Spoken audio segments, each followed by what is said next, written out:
주신 하나님의 말씀은 출애굽기 23장 14절에서 17절까지의 말씀입니다. 구약성경 117쪽입니다. 제가 받들어 읽겠습니다. 너는 매년 3번 내게 절기를 지킬지니라. 너는 무교병의 절기를 지키라. 내가 내게 명령한 대로 아비벌의 정한 때에 이래 동안 무교병을 먹을지니 이는 그 달에 내가 애굽에서 나왔음이라. 빈손으로 내 앞에 나오지 말지니라. 맥추절을 지키라. 이는 내가 수고하여 밭에 뿌린 것의 첫 열매를 거둠이니라. 수장절을 지키라. 이는 내가 수고하여 이룬 것을 연말에 밭에서부터 거두어 저장함이니라. 내 모든 남자는 매년 3번씩 주 여호와께 보일지니라. 아멘. 시간 단역사님 나오셔서 잊지 말라 감사라는 제목으로 말씀 전해주시겠습니다. 오늘 또 우리 교회에 새로 오신 분들이 3분 계십니다. 우리 강병서 성도, 최봉미 성도가 새 신자들이 이렇게 전도를 하네요. 서연기공소에서 일하시는 오홍탁 씨를 인도하셨습니다. 어디 계세요? 잠깐 자리에서 일어나 주실까요? 잘 오셨습니다. 우리 뜨겁게 박수 환영하겠습니다. 감사합니다. 네, 감사합니다. 잘 오셨습니다. 그리고 이명옥 B 집사님이 인도하셨어요. 남면에서 오셨는데 지혜은 씨 4층 유아실에 계시답니다. 4층 유아실 한번 손 한번 흔들어 주세요. 어디 계신가? 저기 환영합니다. 감사합니다. 감사합니다. 네, 그렇습니다. 그리고요, 장암에서 오셨는데 이름만 불러주고 일어서기 하진 말아달래요. 그냥 여러분, 우리 장암에서 오신 239 집사님 박형석 권사님 계세요. 권사님 아드님 이렇게 왔군요. 이희국 씨. 여러분 중에 어딘가에 앉아 있으니까 우리 박수로 한번 환영합시다. 환영합니다. 감사합니다. 환영해요. 감사해요. 네, 됐습니다. 감사합니다. 잠깐 기도합시다. 하나님 아버지 감사합니다. 오늘 너무나 소중한 분들이 주님 앞에 나와서 등록을 했습니다. 하나님, 이시국 씨, 지혜은 씨, 오홍탁 씨, 주여 한 명 한 명의 소중한 영혼들 이름을 기록하여 주시되 하나님 손바닥에 새겨 주시옵소서. 지금까지의 생애보다 앞으로의 생애가 더 값지게 아주 행복하게 축복스럽게 하여 주옵소서. 저분들을 인도한 손길들 복에 복을 더하여 주시고 우리 부여중앙성결교회가 이 지역의 영혼을 책임지는 영적 문화를 선도해 나가는 은혜의 재단, 성령의 재단 되게 하여 주시옵소서. 이 시간에 연약하고 부족한 종 주님 손에 부탁드립니다. 주님 사용하여 주시고 우리 모두 이 시간을 내서 주님 앞에 예배의 자리에 나와 싸우니 헛걸음하지 말게 하여 주시고 예배의 자리가 생명이 되게 하여 주시고 영적인 힘이 되게 하여 주시고 은혜가 되게 하여 주시고 하늘 행복을 누리고 경험되는 복된 시간 되게 하여 주시옵소서. 온전히 주님께 의지하옵고 예수 그리스도의 이름으로 축복하며 간절히 기도하옵나이다. 아멘. 그럼 목회 이야기 잠깐 읽고 말씀 나누겠습니다. 주보 한번 봐주시죠. 목회 칼럼 노년의 행복, 어른들과의 한 주간이었습니다. 경로대학이 종강을 하면서 여름방학에 들어갔습니다. 수고한 손길들, 특히 주방에서 맛있는 식사 준비를 해주었던 여전도 회원들 축복합니다. 지난 주간엔 특별히 어른들 신방이 많았습니다. 특히 3분이 인상적이었습니다. 합성에서 나오신 어른은 뒤늦게 신앙생활 하심에 후회도 없지 않으셨으나 지금이라도 믿게 된 것에 감사와 기쁨을 안고 계셨습니다. 깍듯하신 어른은 복음을 잘 받아들이셨고 자신은 앞자리에서 예배드릴 자격이 없어 맨 뒤에서 드린다고 하십니다. 죄인이라는 고백으로 울었던 세리가 생각났습니다. 두 번째 어른은 여자분인데 얼마 전 이 얘기를 나누십니다. 교회 가기로 결심한 주일을 앞둔 며칠 전 잠을 자는데 누가 흔들어 깨우길래 일어나 봤더니 가스불에 올려놓은 냄비가 시뻘겋게 달아오르고 옆 벽으로 불길이 붙기 직전이었고 방 안은 연기로 자욱했으며 흔들어 깨운 사람은 없었다고 합니다. 사도행전의 감옥에 있던 베드로를 깨웠던 천사가 다녀간 것 같은 은혜를 경험하셨다는 겁니다.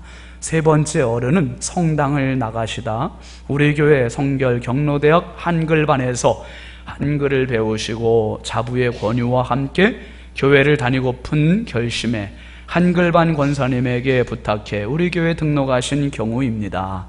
정말 총기가 좋으시고 예의가 분명하셨고 믿음에 대한 열의가 많으셨습니다. 에티오피아 내시의 간절한 믿음을 보는 듯 했습니다. 세 분 모두 목사의 방문에 그렇게 반기시며 행복해 하셨습니다. 어른들을 뵙고 나오는 목사는 안도의 숨을 쉽니다. 뭔가 미루던 일을 해낸 것처럼 말입니다. 노년의 하늘 행복을 보았습니다. 우리 교회 어른들은 하늘 행복의 주인공들이십니다. 여러분을 축복합니다. 우리 앞뒤 좌우 반갑게 인사합시다. 사랑합니다. 축복합니다. 반갑습니다. 은혜 받읍시다. 할렐루야. 함께 따라합시다. 주님 감사해요. 주님 감사해요. 오늘 말씀의 제목입니다. 잊지 말라 감사. 오늘도 말씀을 사모해서 모이신 우리 3부의 예배에 오신 모든 성도님들과 또 인터넷으로 말씀을 사모하는 모든 분들에게 주님의 크신 은총이 함께 하시길 주의 이름으로 축원드립니다. 6월 호국 보훈의 달이 이제 다 저물어 가고 있습니다. 특별히 6월 6일은 현충일이었죠. 그 6월 6일 날 미얀마의 아웅산 묘지에서 한 추모비 제막식이 있었습니다. 추모비 제막식은 미얀마 사람들을 위한 추모비가 아니라 대한민국 사람들을 위한 특별한 추모비 제막식이었어요.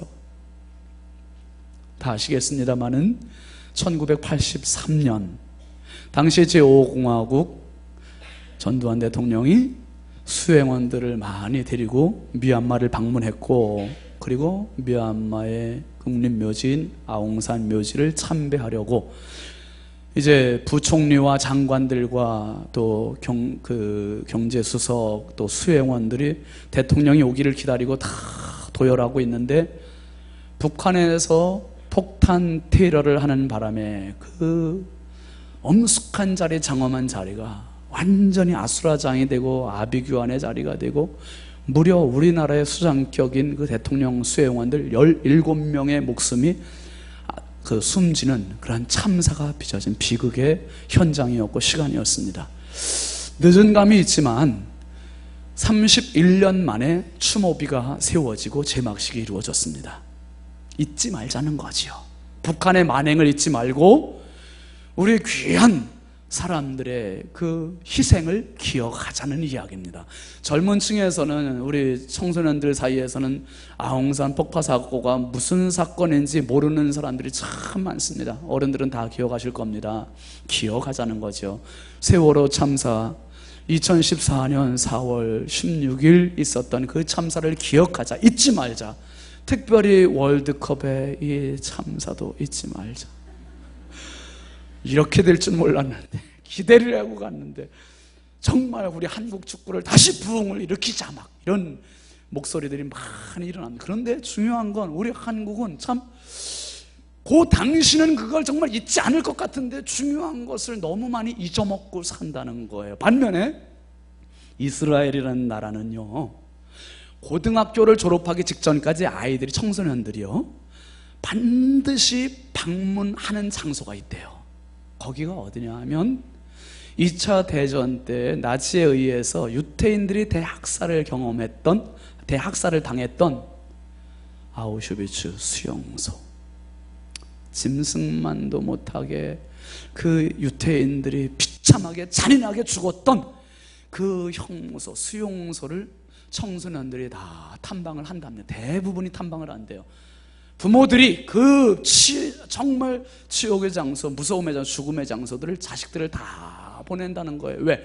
거기 가서 잊지 말라는 거예요. 조상들의 죽음을, 우리의 눈물을, 우리의 피 흘림을 기억하고, 너희들은 이 나라가 그냥 경제 번영을 그냥 이룬 게 아니라 이런 희생과 아픔과 눈물 뒤에 세워진 나라라는 것을 꼭 기억하라는 의미에서. 그래서 거기에 갔던 아이들이요, 대부분이가 눈물을 터뜨린대요.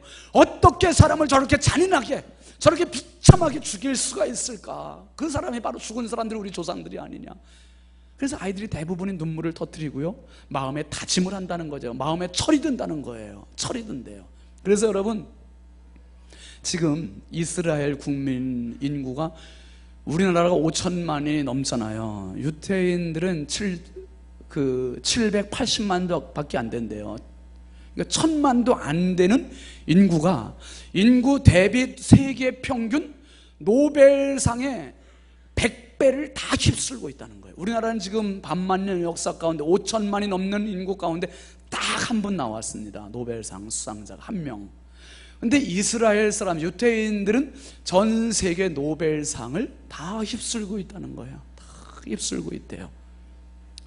그리고 여러분, 미국에 살고 있는 유태인들 중에서 그 1인당 국민소득이요, 대한민국의 1인당 국민소득의 20배래, 20배. 참고로 북한 사람들에 비해서 우리나라 사람들이 경제소득이 1인당 국민소득이 21배랍니다. 21배. 그런데 유태인들, 미국에 사는 유태인들이 대한민국 사람보다 20배 잘 산대요. 20배. 이런 경제 번영이 그냥 이루어진 게 아니라 정말 잊지 말고 기억하려고 하는 이런 역사의식, 역사관을 가지고 있는 이스라엘 사람들이기 때문에 지금 경제 번영과 노벨상을 휩쓰는 이러한 일들이 벌어지고 있다는 거예요. 여러분, 다음 주일이 사실은 맥주감사절이고요, 우리 교회 설립 기념 주일입니다. 그런데 목사에겐 고민이 한 가지 있어요. 자식을 키우는 엄마 아빠들, 부모님들에게 어떤 고민이 있습니까?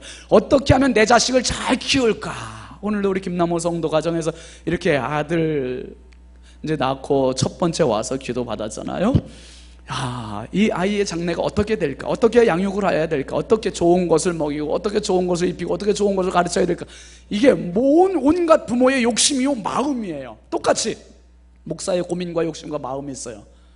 어떻게 하면 부여중앙 성결교회 믿음의 식구들이 영적 자양분을 잘 먹어서 믿음이 쑥쑥쑥쑥 자라고, 절기를 만날 때마다 이 절기를 어떻게 하면 잘 성경적으로 잘 지켜서 하나님 앞에 복의 주인공, 축복의 주인공들이 될 수 있을까?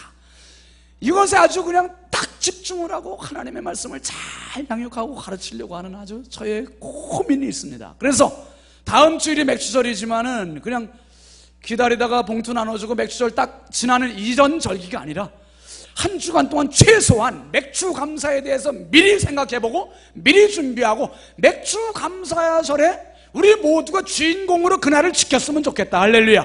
그래서 오늘 미리 맥주감사주일에 대한 설교를 드리려고 그래요. 맥주감사주일. 맥주감사는 말 그대로 어떤 분들은 그래요. 맥주감사 아니에요. 맥주가 아니고 맥주예요. 보리 맥자예요. 보리를 추수하는, 그래서 감사하는 절기가 맥주감사절입니다. 어떤 분들 지금 아마 제가 혹시 보리 농사 하시는 분은 손 들어보세요 그러면 많아야 한두 번 있을까 말까 할 정도일 수도 있습니다. 보리 농사하는 분들이 거의 없습니다. 그런데 왜 보리 추수하는 것에 대해서 감사절기를 지켜야 되느냐, 그거 이제 그만 집어치우고 다른 거 지내자, 다른 거 지키자 이렇게 이야기할 수도 있어요. 그런데 하나님의 말씀에 이것은 선택사항이 아니고 임의로 지킬 것이 아니라 반드시 지켜야 할 필수사항이다. 필수사항. 그래서 하나님의 말씀은 분명히 이렇게 이야기합니다. 한번 따라 하실까요? 맥주절을 지키라. 맥주절을 지켜도 그만 안 지켜도 그만, 맥주절을 반드시 지키라는 거예요. 반드시 지켜라. 특별히 여러분, 이 맥주절은 이스라엘이 반드시 지켜야 할 세 가지 절기 중에 한 가지, 세 가지 절기가 오늘 말씀에 쭉 나오고 있습니다. 먼저 15절 말씀 한번 다시 보실까요? 시작.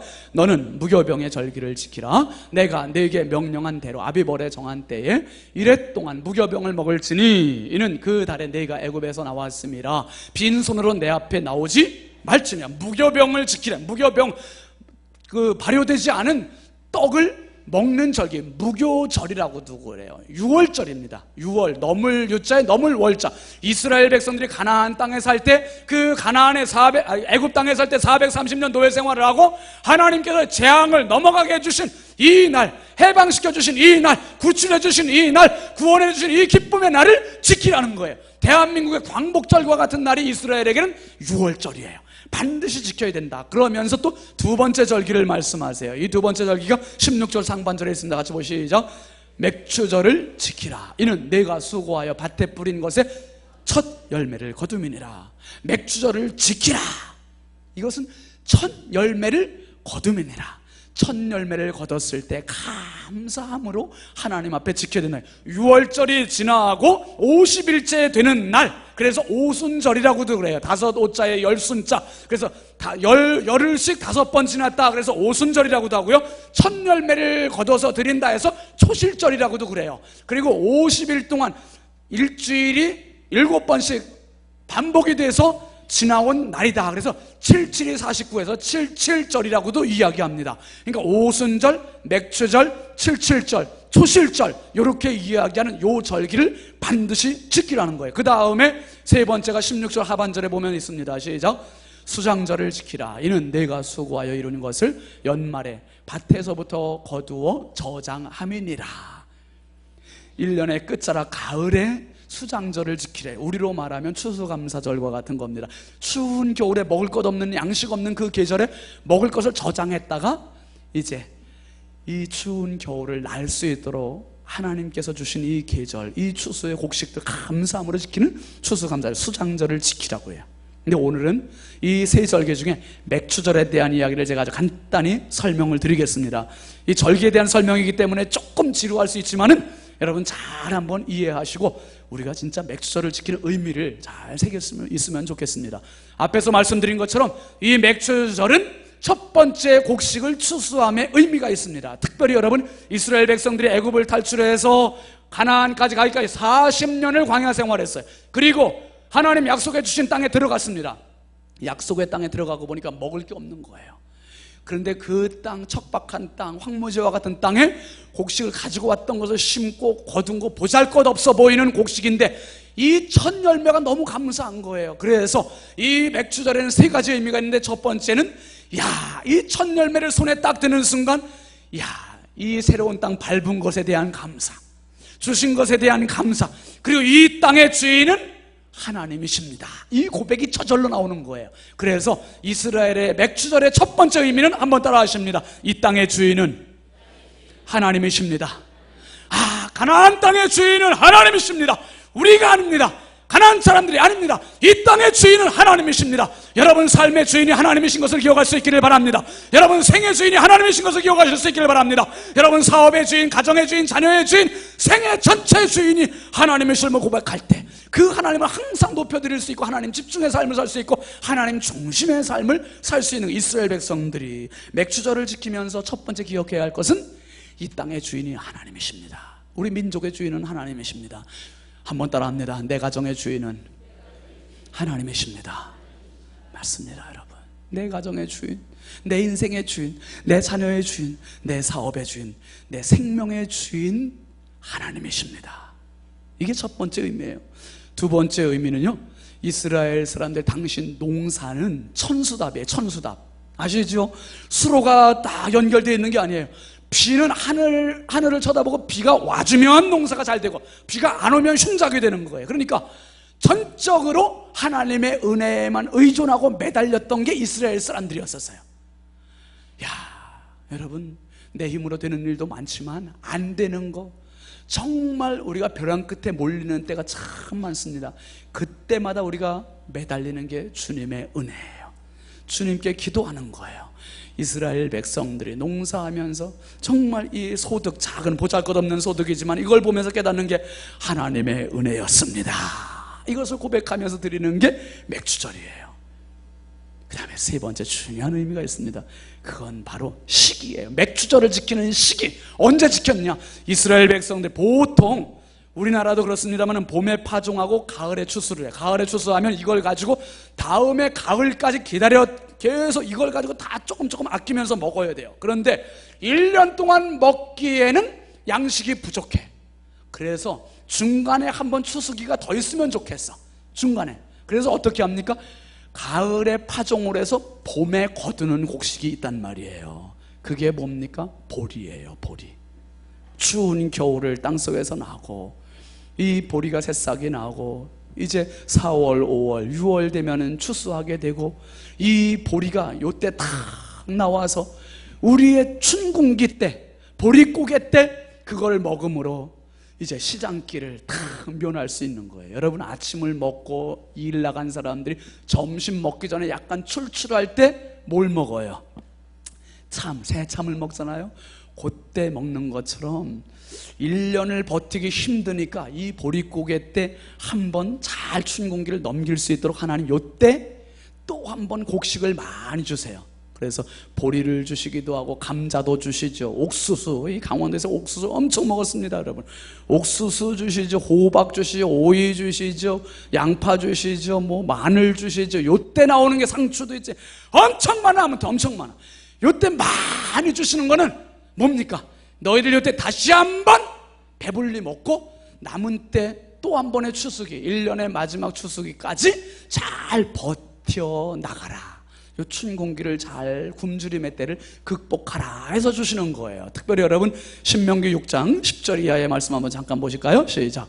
내 하나님 여호와께서 내 조상 아브라함과 이삭과 야곱을 향하여 내게 주리라 맹세하신 땅으로 너를 들어가게 하시고 내가 건축하지 아니하곤 한 크고 아름다운 성읍을 얻게 하시며 내가 채우지 아니한 아름다운 물건이 가득한 집을 얻게 하시며 내가 파지 아니한 우물을 차지하게 하시며 내가 심지 아니한 포도원과 감람나무를 차지하게 하사 내게 배불리 먹게 하실 때에 너는 조심하여 너를 애굽 땅 종되었던 집에서 인도하여 내신 여호와를 잊지 말고.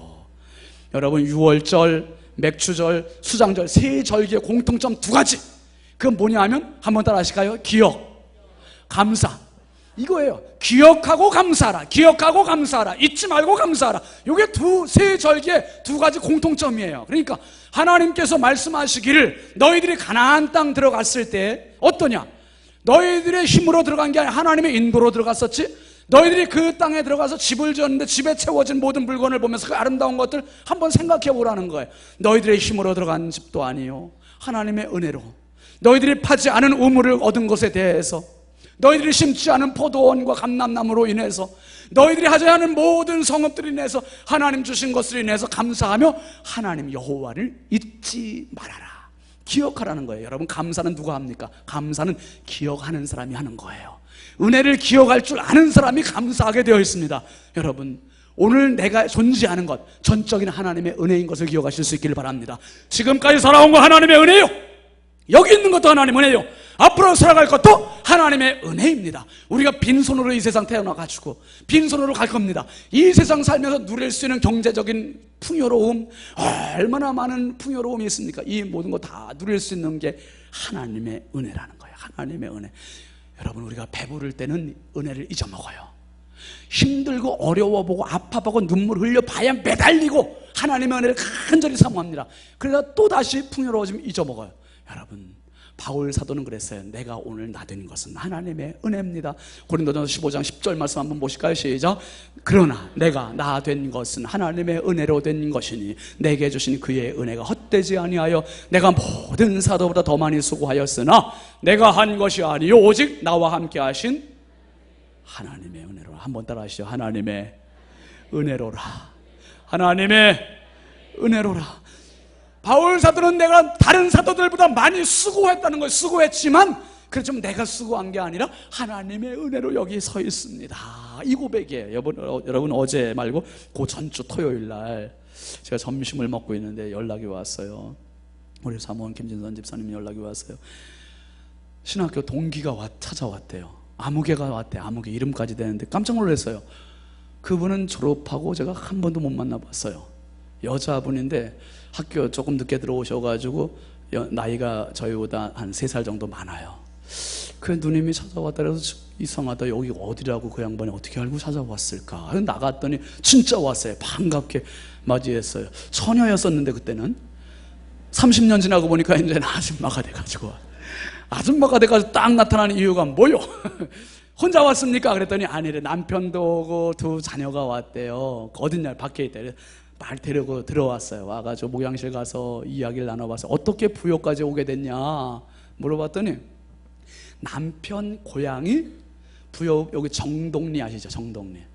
예, 정동리가 고향이래요. 그런데 남편이 지금 안산에서 목회를 하신대요. 근데 이제 그 목사님이 그러니까 그 누님이 사모님이 된 거예요. 그러니까 아줌마가 사모님이 돼가지고 찾아왔는데 남편 고향에 왔다가 그냥 지나가는 길에 제가 이제 부여중앙교회에 있다는 소식은 들었대요. 들었는데 지나가다가 여기 낙협에서 돈 찾고 뭐 그러려고 잠깐 들렸는데 보니까 그게 교회 앞인 거야. 그래가지고 그냥 지나갈 수 없어서 잠깐 들렸대요.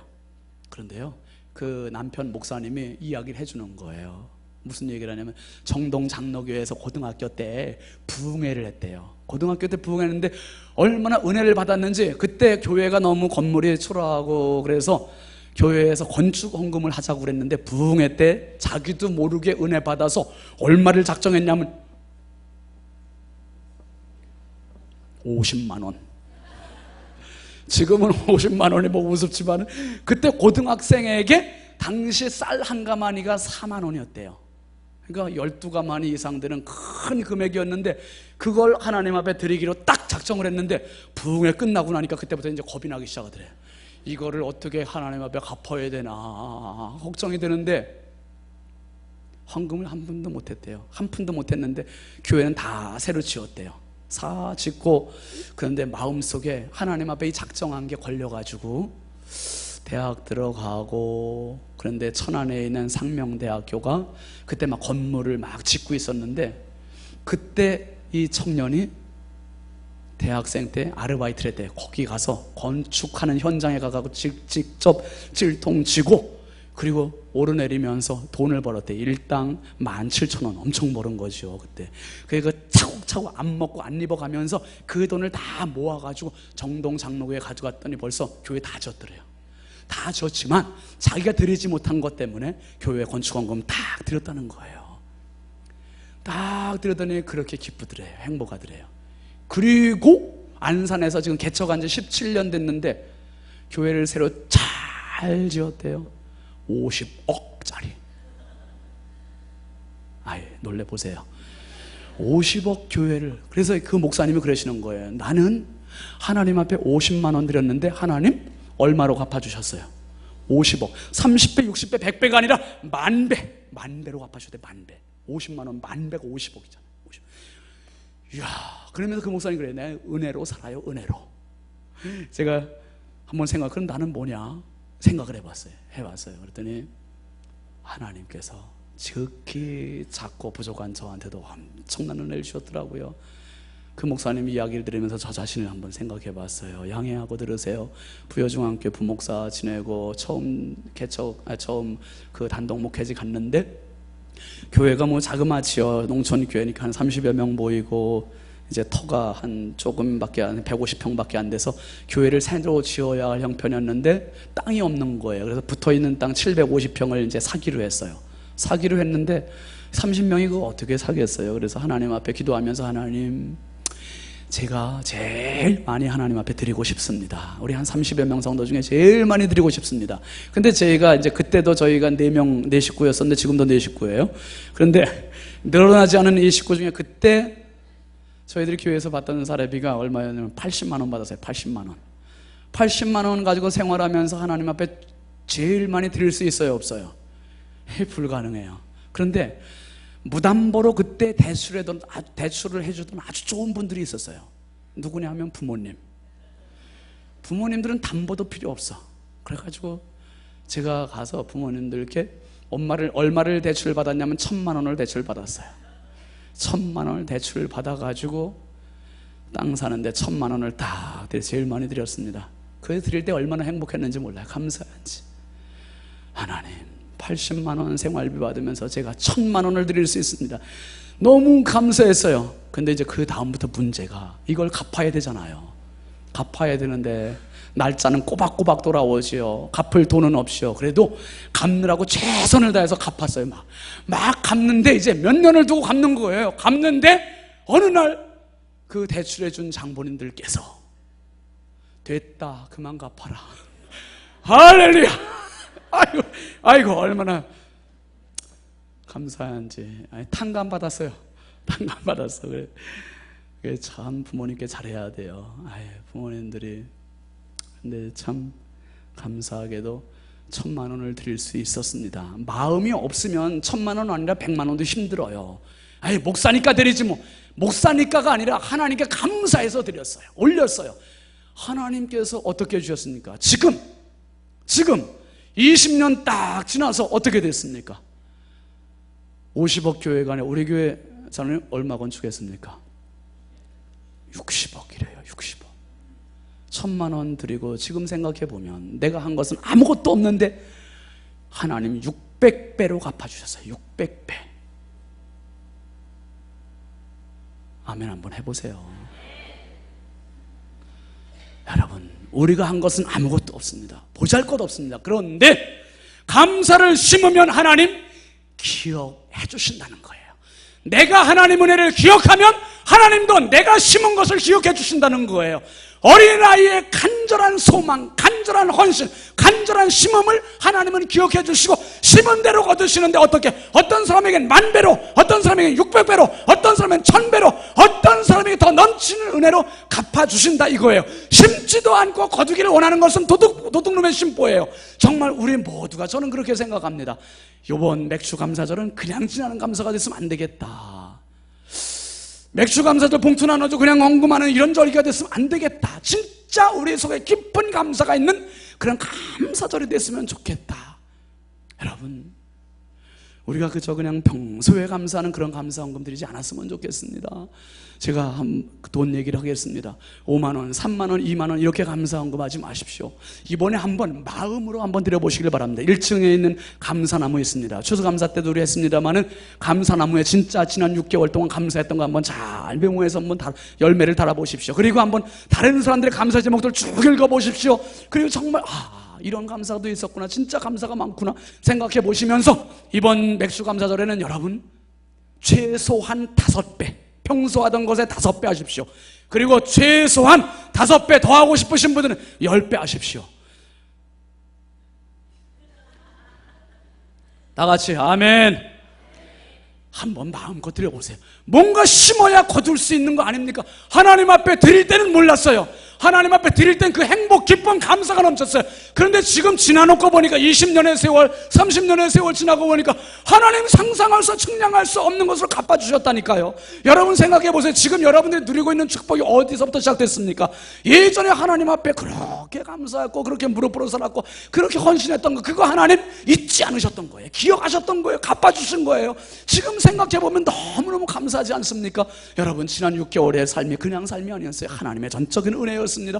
특별히 이 맥주 감사절에 신약 성경의 의미를 제가 간단히 말씀드리고 마치려고 합니다. 신약 성경으로 오면서 신약 성경은 교회의 시대요, 성령의 시대예요. 교회의 시대, 성령의 시대.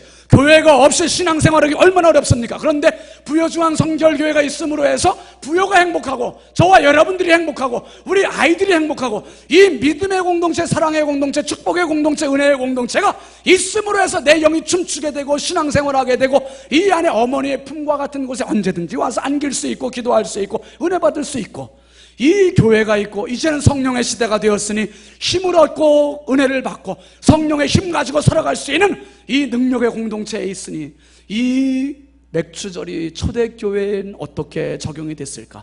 예수님 십자가 달려 죽으시고 부활하시고 40일 동안 사람들에게 보이시고 승천하셨어요. 그리고 예수님 약속하십니다.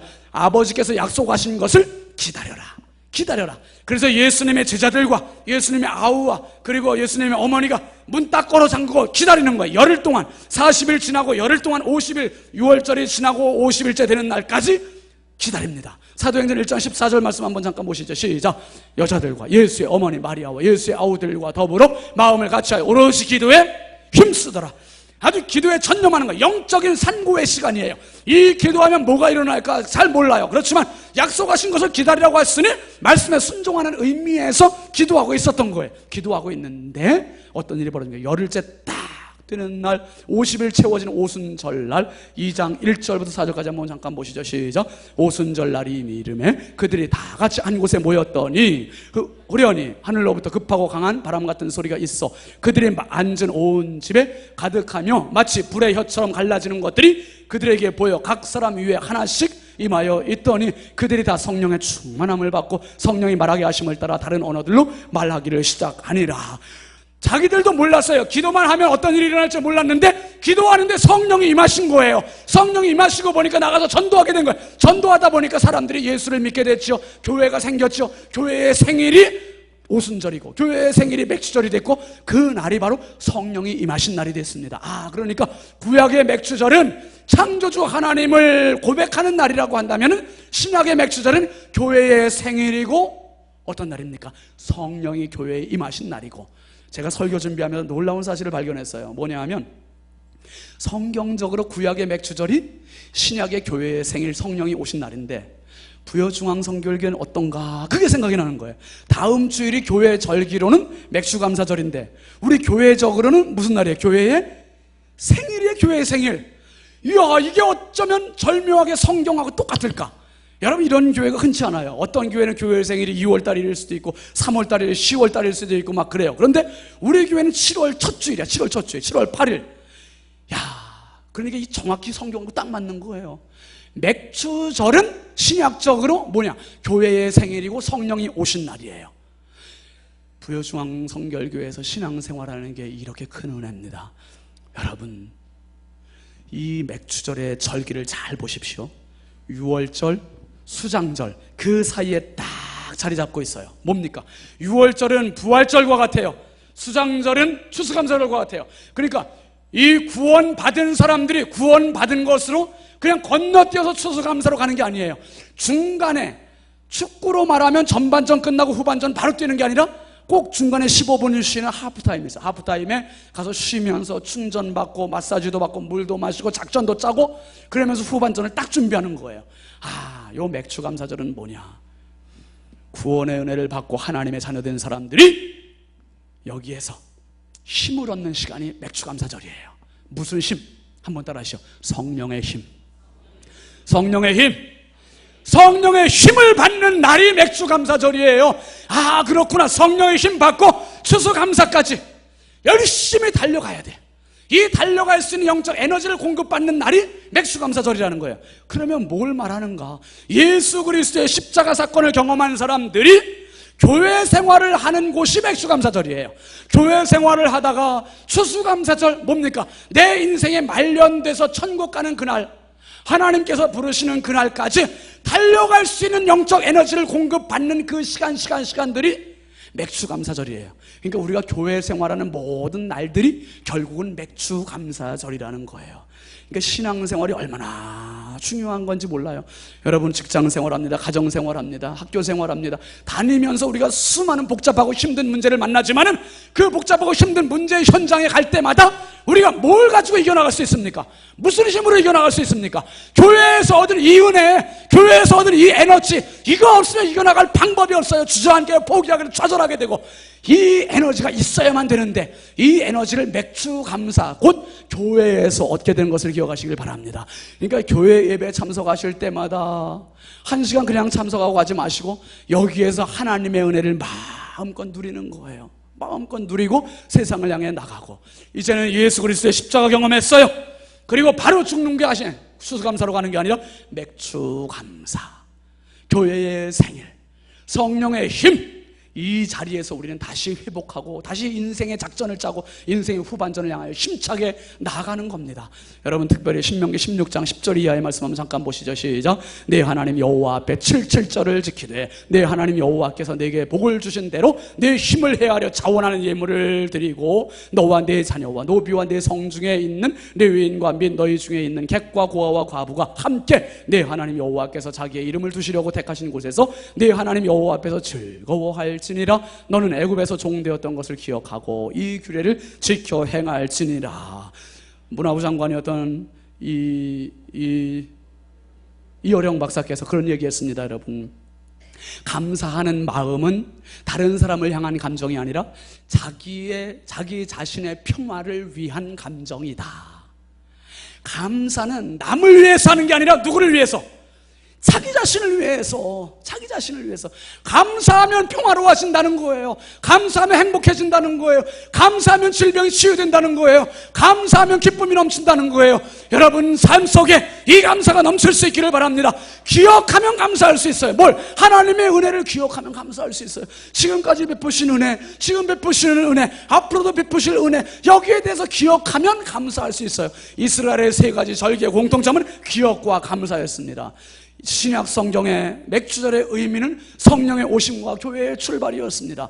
여러분 평생 우리 함께 살아가면서 기억해야 할 한 가지 사실, 잊지 마십시오. 감사. 성령과 함께 승리하십시오. 감사. 그래서 우리 모두 주님 나라 가는 그날까지 맥주절의 주인공으로 살아갑시다. 맥주절의 주인공으로 살아갑시다. 이 마지막 때 하나님이 찾으시는 맥주절의 주인공. 그래서 남들은 모르되 우리 모두가 맥주절의 주인공 돼서 정말 하나님 우리가 심는 감사를 보시고 마음껏 갚으셔서 정말 축복의 주인공들이 다 되실 수 있길 주의 이름으로 축원합니다. 축원합니다. 축원합니다. 우리 함께 찬양합시다. 하나님의 은혜.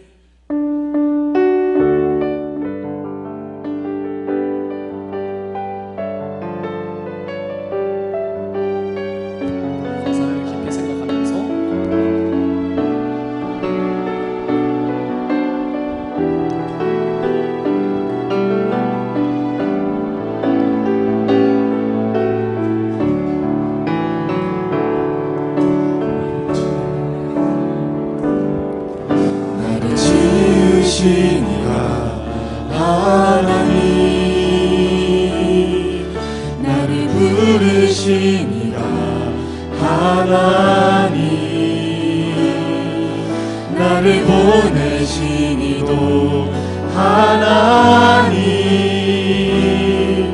나의 나 된 것은 다 하나님 은혜라. 나의 달려갈 길 가도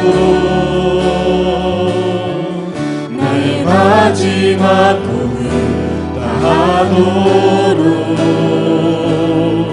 나로 그 십자가 붙게 하시니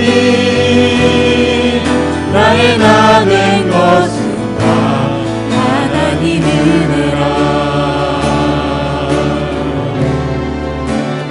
한량없는 은혜 갚을 게 없는 은혜 삶을 애워싸니 하나님의 은혜 나 주저함 없이 그 땅을 밟은 곳 나를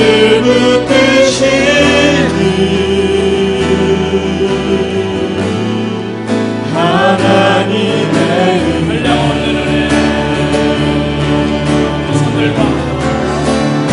한량없는 은혜 갚을 길 없는 은혜 내 삶을 애워싸는 하나님의 은혜 나 주저함 없이 그 땅을 밟은 곳 나를 붙드시니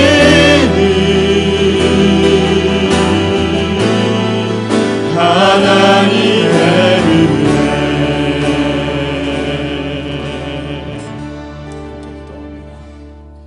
우리 교회가 주님 감사해요라는 표로 지난 6개월 달려왔습니다. 정말 때로는 감사를 잃고 놓치고 살 때도 많았는데 하나님 맥주 감사절을 통해서 잃었던 감사, 놓쳤던 감사, 잊었던 감사 다시 회복하게 하여 주시고 온 교회가 감사의 정상을 정복하는 교회가 되게 해달라고, 내 인생의 감사의 정상을 정복하는 인생이 되게 해달라고 주여 한번 크게 부르고 함께 기도하겠습니다. 주여 할렐루야. 아버지 하나님 주의 은혜와 사랑을 감사합니다. 거룩하신 하나님 아버지 감사합니다. 감사를 모르고 살았던 저희의 인생 가운데 하나님께서 감사의 제목, 감사의 모습을 회복시켜 주심을 감사합니다. 하나님 평생 감사할 수 있는 사람으로 주셨으고 이런 맥주 감사를 보내서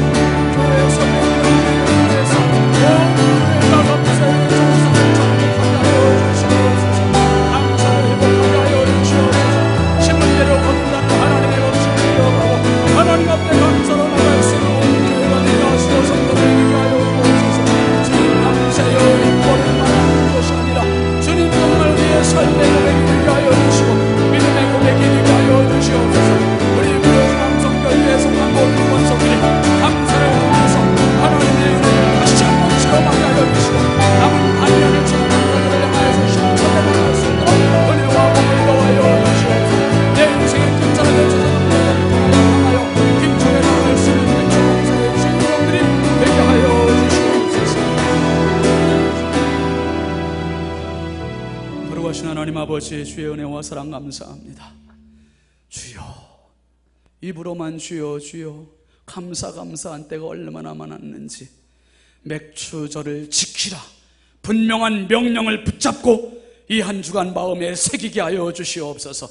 돌아오는 주일날 맥추감사절날, 이 맥추감사절의 주인공들이 우리 부여중앙교회 모든 권속들이 되게 하여 주시옵소서. 신용만 내는 게 아니라 마음 깊은 곳에서 나오는 참감사가 있게 하여 주시옵소서. 잊었던 감사, 놓쳤던 감사, 잃었던 감사 회복하게 하여 주시고, 감사를 심게 하여 주시고, 감사를 심은 자에게 베푸시는 하늘의 복과 땅의 복을 마음껏 경험하는 감사의 주역들이 되게 하여 주시옵소서. 인생의 유월절을 경험했습니다. 십자가의 구원을 경험했습니다. 하나님 아버지, 인생의 끝자락 추수감사절이 오기 전까지 주여, 교회의 생활, 성령의 생활, 맥추절의 생활, 이 교회에서 주어지는 맥추절의 의미를 깊이 생각하며 주님 나라가는 그날까지 평생 감사의 주역들 되게 하여 주시옵소서. 예수 그리스도의 이름으로 축복하며 간절히 기도하옵나이다. 아멘. 우리 함께 일어나셔서 파송 찬송하겠습니다.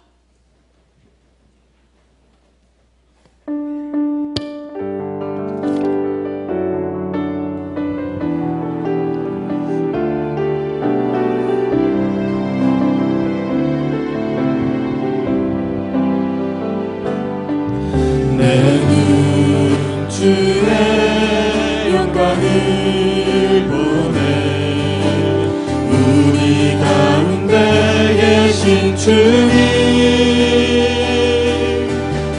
그 빛난 영광 온 하늘 덮고 그 찬송 온 땅 가득해. 내는 주의 영광을 보내 찬송 가운데 서신 주님, 주님의 얼굴을 온 세상 향하네.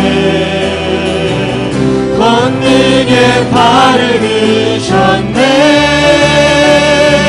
주의 영광 이곳에 가득해. 우린 선해 주님과 함께 찬양하며 우리는 전진하리.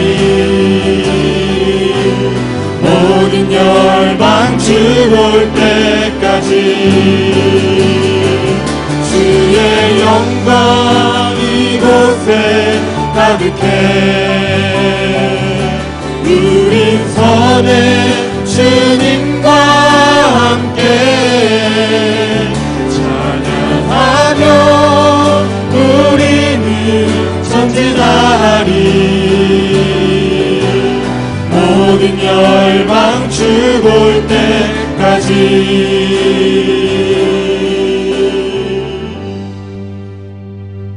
우리의 영원한 생명 되시고 교회의 머리 되신 우리 구주 예수 그리스도의 은혜와 하나님 아버지의 무한하신 사랑하심과 성령님의 감화 감동 내주며 통하시는 은총이 맥추절의 주인공 되어 평생 감사의 주인공으로 살기로 다짐하고 돌아가는 사랑하는 모든 주님의 권속들 머리 위에 이제부터 영원토록 함께 하시기를 간절히 축원하옵나이다.